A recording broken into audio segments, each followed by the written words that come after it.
JTBC가 공모 회사채 발행을 위한 기관 투자자 대상 수요의 측에서 목표액을 채우지 못했습니다. 사실 채권 시장에서는 어느 정도 예상된 결과입니다.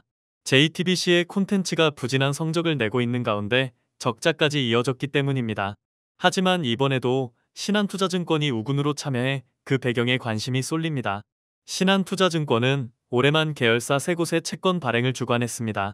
금융투자업계에 따르면 JTBC의 공모 회사채 발행을 위한 기관 투자자 대상 수요의 측에서 일부 물량에 대한 미매각이 발생했습니다. 다만 JTBC는 추가 청약을 진행할 예정입니다.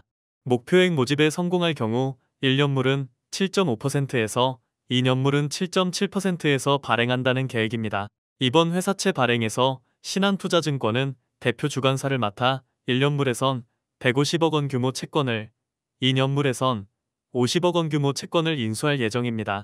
그간 채권 자본 시장에서 신한투자증권은 중앙그룹의 든든한 파트너 역할을 해왔습니다. 올해 회사채를 발행한 중앙그룹 계열사 SLL중앙과 콘텐트리중앙, 중앙일보, JTBC 가운데 중앙일보를 제외한 3곳의 대표 주관사를 맡았습니다. 이들 회사는 중앙그룹 내에서 적자를 내고 있는 계열사입니다. 신용등급도 모두 BBB 등급으로 하이힐드급입니다. 결과적으로 신한투자증권은 난이도가 높은 딜에서 꾸준히 주관에 성공해 DCM 역량을 입증했습니다. 콘텐트리중앙의 경우 2월 당시 BBB 제로 등급 민평금리 수준인 1년물 7.0%, 2년물 8.3%보다 낮은 1년물 7.0%, 2년물 7.3% 금리 수준에서 물량을 완판했습니다. 이어 SLL중앙도 1년물과 2년물 각각연 7.2%, 7.99%의 최종금리를 확정지으며 완판에 성공했습니다. 하지만 여전히 발행에는 위험이 따른다는 평가가 나옵니다.